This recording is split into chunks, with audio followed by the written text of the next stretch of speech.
एक बात तो है कि सफलता के रास्ते पे जब आप शुरुआत करते हैं, असफलताएं और निराशा तो आपको मिलती ही है। बस तब आप समझ जाइएगा कि हार नहीं मानी है, निरंतर रूप से प्रयास करते रहने हैं और तभी आप एक दिन सफलता को, उस ऊंचे आसमान को छू पाएंगे।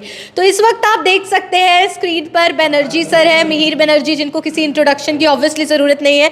उसी के साथ ये दो खिलखिलाते हुए नौजवान लड़कों के चेहरे आप देख सकते हैं। तो इनका एक सपना था कि इनको एक दिन जज बनना है और वो सपना इन्होंने पूरा कर लिया है अपनी मेहनत से, अपने निरंतर प्रयासों से। जाहिर है कि ऐसा नहीं है, हार नहीं मिली, रास्ता कठिन था, मुश्किलें आई, लेकिन वो सफ़र अब पूरा हो गया है। और बनर्जी क्लासेस जो जाना जाता है, जब भी कोई बच्चा अपने इंटरव्यू राउंड में स्टक हो जाता है तो बनर्जी सर हाथ पकड़ लेते हैं और फिर उस बच्चे का सपना पूरा कर ही देते हैं। तो अब ये लड़के हमारे साथ हैं, इनसे सबसे पहले तो मैं इनके बारे में जानना चाहूँगी, कौन कहाँ से है, क्या नाम है। सबसे पहले तो आप दोनों को बहुत बहुत बधाई, और पहले अपना नाम बताइएगा, अपने बारे में थोड़ा इंट्रोड्यूस कीजिएगा। मेरा नाम हनी मित्तल है, मैं गन्नौर से हूँ। और ये मेरा सेकंड इंटरव्यू था हरियाणा का। और मैंने इस बार रैंक 56 के साथ क्लियर किया एग्ज़ाम। ग्रेट। तो कब आए रिजल्ट सर? ये रिज़ल्ट आया था 15 अक्टूबर को। तो उम्मीद थी कि इस बार तो क्लियर होने वाला है? उम्मीद तो सबको ही होती है, बट थोड़ा लगता भी था, कभी लगता था हो जाएगा, कभी लगता था शायद ना हो, तो दोनों ही चीज़ें थी। तो सेकंड अटेम्प्ट था, इसका मतलब कि मेहनत इस बार डबल की थी आपने, है ना? और कैसे पता चला बनर्जी सर के बारे में, बनर्जी क्लासेस के बारे में, क्योंकि आप तो गन्नौर से हैं? सर के बारे में मुझे यूट्यूब से पता चला था। मैंने एक वीडियो देखी थी, तो वहाँ पे कुछ सिलेक्टेड लोग जो आए थे, तो सर ने वीडियो डाली थी यूट्यूब पे। तो वो वीडियो जब मैंने देखी तो मुझे लगा था कि मुझे भी यहाँ पे जाना चाहिए और अपना इंटरव्यू, क्योंकि हरियाणा में इंटरव्यू 200 मार्क्स का होता है और वो बहुत ज़रूरी है कि उसमें आप अच्छा स्कोर करो। तो इसीलिए फिर मैं ज़्यादा मैंने सोचा नहीं, मैंने सर को कांटेक्ट किया and he was very generous. इन्होंने कभी मना नहीं किया and he has always been there for us. तो जितना मैं जानती हूँ, आई थिंक इस एग्ज़ाम के 3 राउंड्स होते हैं, तो कितना ड्यूरेशन आप डेली देते थे इस चीज़ के लिए प्रिपेयर करने में, या कितनी मेहनत जाती थी, उसके बारे में बताइए। प्रिपरेशन मैंने 2019 में स्टार्ट की थी। अब अपने फाइनल ईयर में जब मैं लॉ कर रहा था, तो 4.5 साल तो लग गए। और डेली मेरा मतलब आवर्स से ज़्यादा मेरा होता था कि टारगेट होना चाहिए कंप्लीट, जो आपका डेली टारगेट है, चाहे वो 1 घंटे में हो या फिर ज़्यादा टाइम लगे, तो that is not a problem. तो हनी जी, 4.5 साल आपने अपनी लाइफ के दिए अपने सपने को, तो एक मैसेज तो बनता है। लोग तो आजकल की जनरेशन में तो बिल्कुल पेशेंस है ही नहीं है, उनको तो बस आज के आज ही चीज़ चाहिए, वरना वो छोड़ के कोई और रास्ता अपना लेते हैं। तो कोई एक मैसेज दे दीजिएगा यंगस्टर्स को। मैं तो यही बोलूँगा कि आप पेशेंस बहुत ज़रूरी है to succeed in life. Patience, and you should not dream small, because as we say that we only have one life. तो आप छोटा मत सोचो, ज़्यादा सोचो, बड़ा सोचो और मेहनत पूरी करो, उसमें प्रॉब्लम नहीं होनी चाहिए। फैमिली भी कौन कौन है और फैमिली का रिएक्शन कैसा था ये सक्सेस मिलने पर? फैमिली मेरे दादाजी हैं, मम्मी पापा और मेरा छोटा भाई है। ओके। एंड मतलब it is obvious, but they were very happy, they were extremely happy. And क्योंकि मेरा सेकेंड इंटरव्यू था ये, तो अब इस बार की खुशी और ज़्यादा थी, क्योंकि पिछले बार इंटरव्यू में रह गए थे, तो दिवाली भी पास थी। सो दिवाली वाज आल्सो ग्रेट। तो सेक्रीफाइसेस तो किए हैं, फेस्टिवल्स की बात हो, घूमने फिरने की बात हो, स्टिक करके रहना पड़ता है एक शेड्यूल को, राइट? बोरिंग भी हो जाता होगा। जो लोग प्रिपेयर कर रहे हैं उनको कुछ टिप दे दीजिएगा, कैसे प्रिपेयर करना सही रहेगा? प्रिपरेशन में मैं यही बोलूँगा कि आप एक्सट्रीम में मत जाओ, एक्सट्रीमिटी में मत जाओ। आप थोड़ी बैलेंस्ड अप्रोच रखो लाइफ में। You do your work, you meet people you want to, you use social media if you want to, but आप सिर्फ ये इंश्योर करो कि आपका जो काम है वो हैम्पर नहीं हो। एग्जैक्टली, आई थिंक हनी जी का कहना है कि balanced life is the key. आप अपने बारे में बताइएगा। सबसे पहले तो आप लोगों को, आपको भी बहुत बहुत शुभकामनाएं, और अपना नाम बताइए, अपने आप से इंट्रोड्यूस कराइए हमारी ऑडियंस को। मेरा नाम धीरज यादव है और मैं गुड़गांव से हूँ, और मैंने इस बार BCB कैटेगरी में सेकंड रैंक प्राप्त किया। अमेजिंग। और गुड़गांव जैसी मेट्रो सिटी को छोड़कर करनाल में बनर्जी क्लासेस पर आना कैसे पता चला, कैसे अवेयर हुए कि ऐसा कुछ है? मिहिर बनर्जी जी इतने सालों से पढ़ा रहे हैं, बताइएगा। मैम, मैंने भी यूट्यूब वीडियो देखी थी सर की, जो सर ने पहले सेलेक्टेड कैंडिडेट्स की डाली थी। उसके बाद मैंने फिर सर को रीच आउट किया एंड सर ने बहुत प्रॉम्प्टली रिप्लाई किया। एंड फिर सर ने खुद हमें आगे से आके इनफैक्ट बुलाया and free of cost sir ने तैयारी कराई हमारी sir ma'am 2 bar. And was this your first attempt? Ma'am, it was my second attempt. तो कितनी मुश्किलें आई, कॉम्प्लिकेशंस क्या क्या फेस किए आपने, और कितने सालों से आप प्रिपेयर कर रहे हैं सपने को पूरा करने के लिए? मैम, मैंने भी 2020 में तैयारी की स्टार्ट की थी, तो लगभग 4.5 साल मुझे भी हो गए। And ma'am, it was full of ups and downs, चाहे पर्सनली हो चाहे वो प्रोफेशनली हो, बिकॉज मैंने काफ़ी टाइम विद जॉब भी तैयारी की एंड घर पे भी रह के मैम आफ्टर ग्रेजुएशन बिना, सबको थोड़ा लगता है कि अनएम्प्लॉयड है अभी तक, तो that you have to also deal with. तो एंजाइटी होती है जब आप देखते हैं आपके साथ वाले जो कलीग्स हमारे साथ बैठा करते थे, पढ़ा करते थे, they are settled in their life, they are moving on, maybe getting married, और हम अभी करियर में ही मुझे लगता है अटके हुए। यह आज की जनरेशन के लिए बहुत ज़रूरी है। तो कैसे इस चीज़ से डील किया जा सकता है? मैम मैं इसको बहुत पॉजिटिवली देखता था और रादर मैं उन लोगों से मोटिवेट होता था कि वो लोग इतना आगे बढ़ सकते हैं, इतना कर सकते हैं, वाइल देवर विद मी, तो मैं क्यों नहीं कर सकता। आपकी तो मैंने फैमिली में कौन कौन है? मैम मेरी फैमिली एक जॉइंट फैमिली है, तो वी हैव 17 मेंबर्स, तो सभी काफ़ी लोग हैं एंड हमारे। Who do you consider as your inspiration? Ma'am my mother specially, okay. कि उन्होंने शी मेड श्योर कि मैं एक छोटा सा भी काम मुझे ना करना पड़े और जितना मुझे टाइम पढ़ने के लिए ज़्यादा से ज़्यादा टाइम मुझे पढ़ने के लिए मिले। And now the main person Mihir Banerjee ji. तो सर इतने सारे बच्चे आपकी एकेडमी से है, कोई यूपीएससी में एक्सेल कर रहा है, अलग अलग फील्ड्स में जा रहे हैं, तो इनके बारे में स्पेसिफिकली क्या बताना चाहेंगे?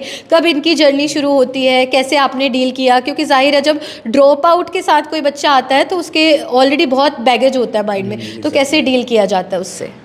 देखिए, ये स्टूडेंट्स ने, इन लोगों ने मुझे यूट्यूब से देखा होगा, क्योंकि आम तौर पे जो भी स्टूडेंट्स जजेस बनते हैं या यूपीएससी में आते हैं वो धन्यवाद करने आते हैं, अपना प्यार का इजहार करने के लिए आते हैं। धन्यवाद जैसे माँ बाप को करते हैं, भगवान को करते हैं, तो कहीं ना कहीं मुझे भी जो छोटे से प्रयास किए होते हैं। तो जैसे ही इन्होंने मुझे अप्रोच किया तो I immediately, because I am looking for those people, sincere people, committed people, dedicated people, disciplined people, जिनके अंदर कुछ है, करने की आग है, जो आग एकदम से बुझ जाएगी। मैं ये मानता हूँ कि सफ़र खूबसूरत है ज़िंदगी से भी।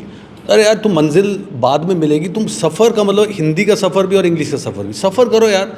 मोर पेन, नो योर पेन, मतलब KNOW, नॉट NO। सो इन्होंने मुझे अप्रोच किया और हमें और भी बच्चों ने अप्रोच किया, वो भी जुडिशरी में आए, लेकिन किसी वजह से वो नहीं आ पाई। लेकिन मैं इनका हाथ पकड़ने के लिए बिल्कुल तैयार हूँ, और इसमें मनी का एक्सचेंज बिल्कुल नहीं होता। I am very clear. मैं इस आपके जो है कनाल ब्रेकिंग न्यूज़ के माध्यम से बताना चाहता हूँ कि IELTS और PT में रोज़ी रोटी के लिए हम पैसा कमाते हैं, लेकिन जो बच्चे इतनी मेहनत करते हैं, कैसी बैकग्राउंड से हम पूछ नहीं सकते, लेकिन अंदाज़ा लग जाता है कि कहीं ना कहीं स्ट्रगल करते आ रहे हैं। 10,000 20,000 भी फीस ले लो, जो मर्जी ले लो, देने के लिए तैयार है, लेकिन ऐसा नहीं है। और बच्चों की जो भी पोटेंशियल है उसको समझ के उनको तैयार किया जाता है, और ये ऑलरेडी बेस्ट है। मेरे आंसर्स ऐसा नहीं कि इनको रटाते हैं, नॉट एट ऑल। इनकी पर्सनैलिटी के हिसाब से इनको कहते हैं कि आप ये चीज़ आपको सूट करेगी, जैसे आप कपड़ा पहनते हैं कि ये मुझे सूट करेगा, तो ऐसे ही इनके आंसर्स होते हैं। इनकी पर्सनैलिटी, कॉन्फिडेंस और सारी चीज़ें जो हैं उसमें knowledge, concern, positive attitude, problem solving ability, decision making, confidence, body language, ये आमतौर पर चीज़ें हैं जो कि इम्पॉर्टेंट हैं। और इतने सारे बच्चों की डेली बेसिस पे अचीवमेंट हो रही है, आपको नहीं लग रहा ये सब गैदर करके आपकी एक बहुत बड़ी अचीवमेंट होती जा रही है? ये बच्चे आपकी अचीवमेंट है, आपको नहीं लगता?